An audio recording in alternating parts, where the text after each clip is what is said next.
Hey, hello. So I'm going to show a little bit of a preview of the chatbot that we've been working on. Um, we're going to be launching that under easy chat mode. And as you can see, there's like many kind of pre-created characters that you can talk with. You'll also be able to make these yourself a bit later on.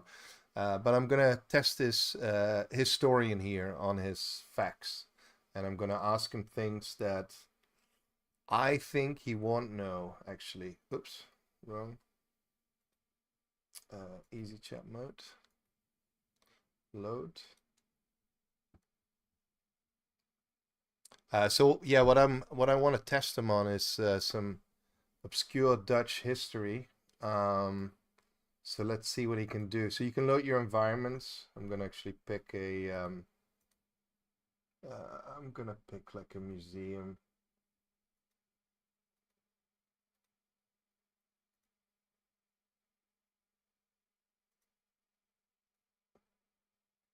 As you can see, there's a lot of new environments that are added as well.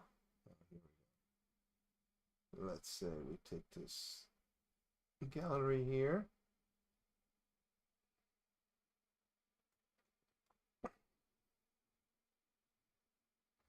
Okay, now let's have a chat. Hello, Benjamin. How are you doing?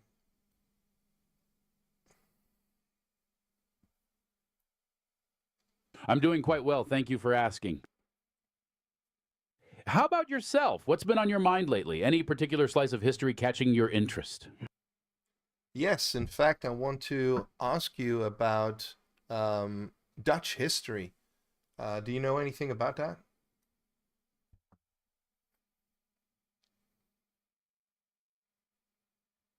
Oh, Dutch history? Absolutely. It's a fascinating subject. What specific aspect are you curious about? The Golden Age, perhaps? Or maybe something about their maritime exploits? There's so much to cover, from the tiny republic that became a global power to the intricate web of trade networks spanning the globe. What piques your interest the most in Dutch history? Well, actually, I want to know a little bit more about the city of Maastricht.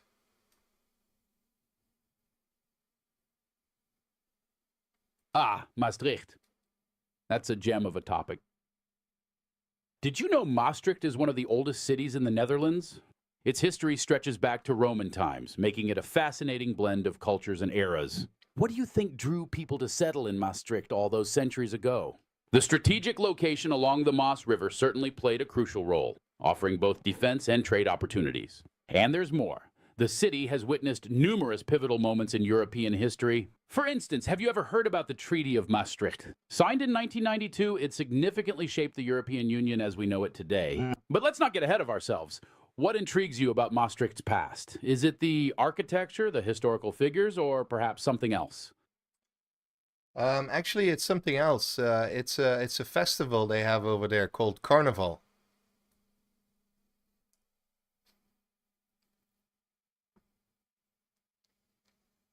Ah, Carnival in Maastricht, of course.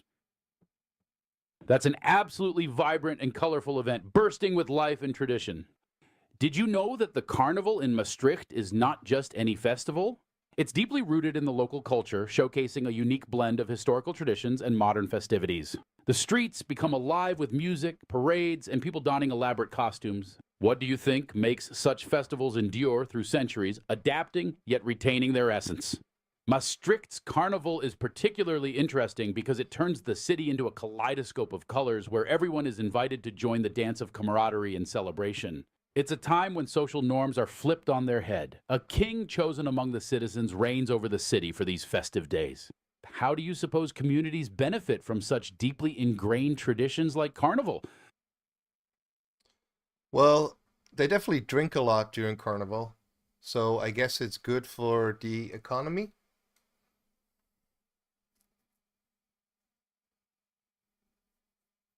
Absolutely. You hit the nail on the head there. The consumption of food and drink during Carnival indeed provides a significant boost to the local economy. Bars, restaurants, and street vendors all see an uptick in business as revelers gather to celebrate. But beyond just the economic aspect, have you considered how such festivals might also strengthen community bonds? There's something about sharing in the collective joy and abandon of Carnival that brings people closer together, don't you think? It's fascinating to observe how these traditions not only survive but thrive, becoming integral parts of a city's identity. So, beyond economics, festivals like Maastricht's Carnival play a crucial role in maintaining cultural heritage and fostering a sense of belonging among its participants. Isn't it interesting how something as fun as a festival can have such profound impacts on various aspects of society?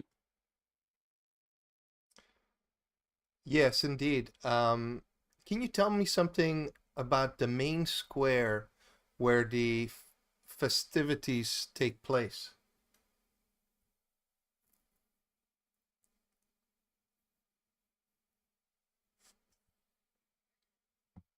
Certainly, the heart of Carnival in Maastricht beats strongest in the Vrijthof Square. This historic square is not just a central spot for Carnival, but is also one of the most iconic places in the city. Surrounded by notable buildings and terraces, the Vrijthof becomes the epicenter of celebrations during Carnival. Imagine it. Music fills the air, stages host live performances, and the whole place buzzes with energy and laughter. But the Vrijthof isn't only about Carnival, it's steeped in history. Did you know that it hosts two major churches, St. Servatius Basilica and St. John's Church?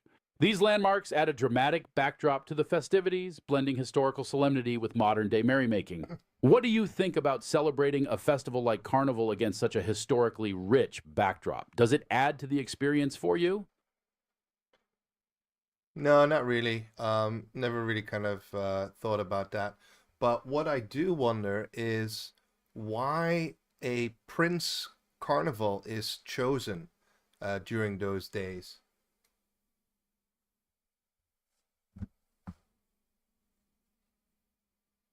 The tradition of choosing a carnival prince.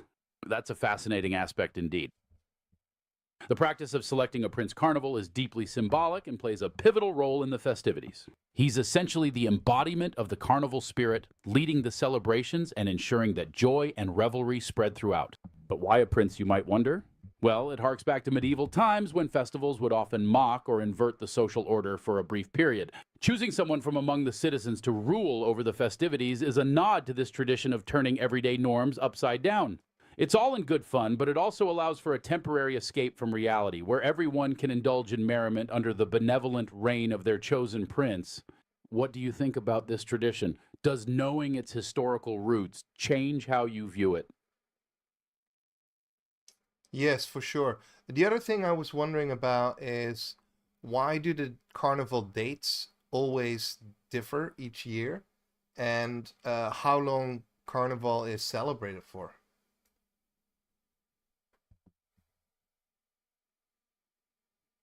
Ah, the timing of carnival. That's actually tied to the Christian calendar. Carnival traditionally takes place in the days leading up to Lent, culminating on Shrove Tuesday, the day before Ash Wednesday. Since Easter's date changes every year based on lunar cycles, carnival dates shift accordingly. It's a fascinating blend of religious traditions and secular celebrations, isn't it? As for how long it's celebrated, in Maastricht, Carnival officially lasts 3 days. But you'll find that the festive atmosphere starts building up well before that and can linger afterward.